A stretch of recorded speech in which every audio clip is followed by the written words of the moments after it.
Hi friends, இன்றைக்கி நம்ம பார்க்குறது வந்து சாம்சங் 250 லிட்டரு. இது வந்து கம்ப்ரஸர் வந்து பாடி ஷார்ட் ஆகிடுச்சு. ஃபுல்லாக 3 பின்னுக்குமே பாடி வந்து ஷார்ட் ஆகிடுச்சு.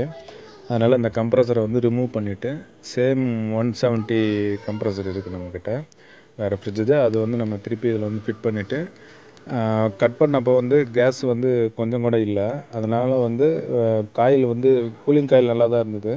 நம்ம அதனால் வந்து கண்டென்சர் போடுறோம். இன்னர் கண்டென்சரை டம்மி பண்ணிவிட்டு அவுட்டர் கண்டென்சர் போட்டு ஃபில்டரை வந்து புதுசாக மாற்றிட்டு வந்து நம்ம வந்து கேஸ் சார்ஜிங் பண்ணுறோம் வேக்யூம் வச்சுட்டு. இந்த 170 கம்ப்ரஸர் வந்து 220 லிட்டர்லேருந்து கிட்டத்தட்ட ஒரு 350 லிட்டர் வரைக்கும் நல்லா சப்போர்ட் பண்ணுது. நல்ல ரேஞ்ச் கம்ப்ரஸர் இது. நல்லா ப்ரெஷர் நல்லாயிருக்கும் அந்த கம்ப்ரஸர்.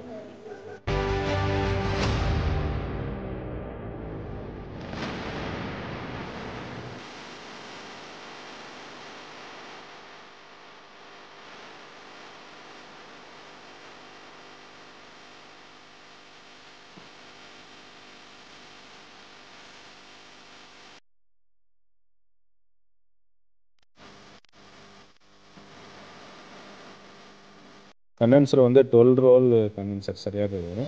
இல்லை ஒரு ரோல் அதிகமாக இருந்தால் கூட பிரச்சனை இல்லை நமக்கு.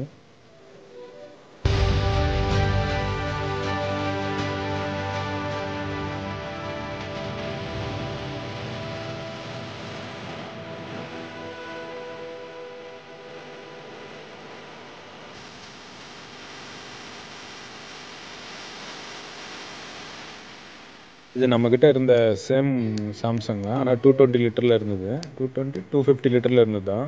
170 தான், சேம் நம்பர் தான் இருக்கும். நல்லா ப்ரெஷர் நல்லாயிருக்கும் அந்த கம்ப்ரஸரு. 350 லிட்டர் வரைக்கும் நல்லா சப்போர்ட் பண்ணுது.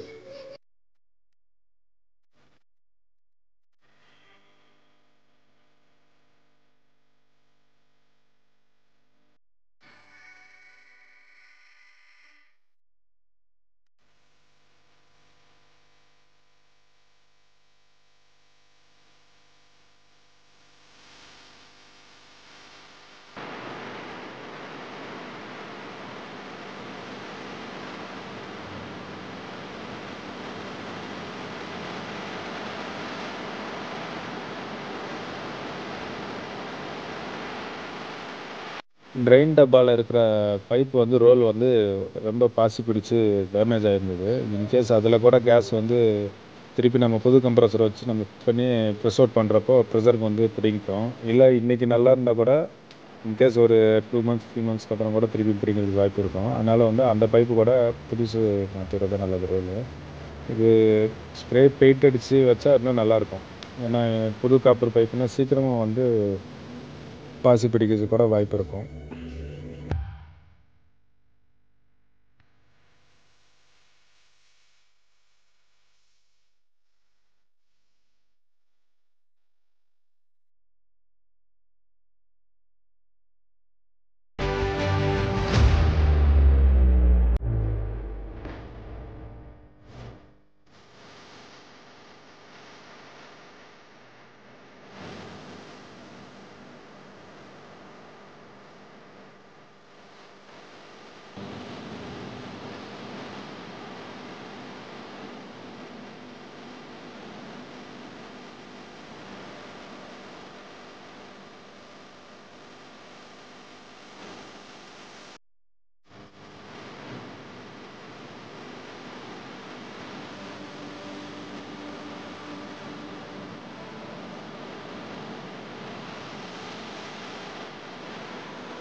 நம்ம போட்டிருக்கிறது வந்து பழைய கண்டென்சர் தான். சேம் இந்த மாதிரி ஒரு சைஸில் உள்ள ஃப்ரிட்ஜ் கண்டென்சர் தான்.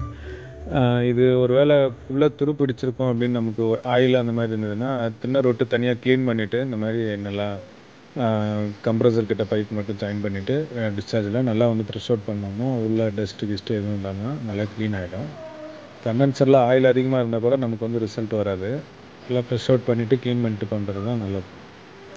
இல்லைன்னா கேஸ் வந்து கொஞ்சமாக கேஸ் ஏற்றினாலே நமக்கு வந்து கண்டென்சரில் நல்லா ஹீட்டு வந்துடும், மீட்டர்லேயும் காமிச்சிடும். ஆனால் நமக்கு வந்து கூலிங்கே வராது. ஃபில்ட்ரு சீக்கிரம் வந்து ஹீட் ஆகும், கம்ப்ரஸர் ஓவர் ஹீட் ஆகும், சீக்கிரமாக கம்ப்ரஸரும் போயிட்டுருக்கு வாய்ப்பு அதிகமாக.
ஒரு 10 இல்லை 15 நிமிஷம் வேக்யூம் வச்சா போதும். ஒரு நம்ம ஆர்டினரி இது கம்ப்ரஸர்ன்றதுனால ஒரு 10 மினிட்ஸ் வச்சா போதும். இல்லை ஏசிக்கு யூஸ் பண்ணுற வேக்யூம் மோட்டர் வச்சோம்னா 5 மினிட்ஸ் யூஸ் பண்ணால் கூட போதும், இந்த ஃப்ரிட்ஜுக்கெல்லாம் சரியாக போயிடும். இல்லை 10 மினிட்ஸ் வச்சா நல்லாயிருக்கும்.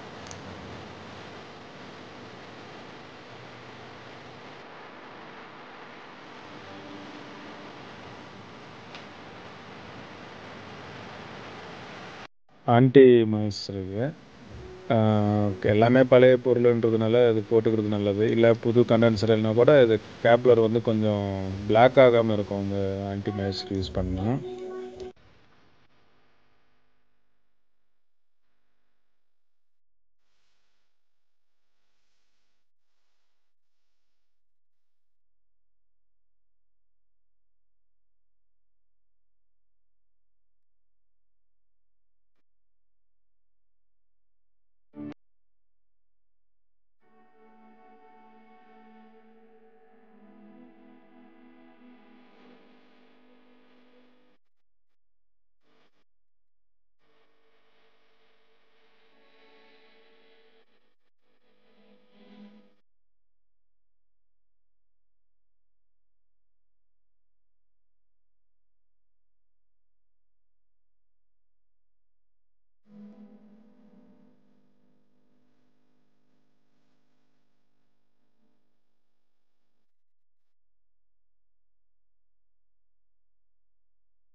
கிட்டத்தட்ட எல்லா ரோலும் வந்து ஐஸ் வந்துருச்சு.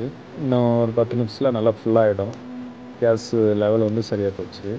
Thank you friends. இந்த வீடியோ பார்த்ததுக்கு தேங்க்ஸ். முடிஞ்சால் நம்ம சேனலை வந்து சப்ஸ்கிரைப் பண்ணுங்கள், லைக் பண்ணுங்கள். Thank you friends.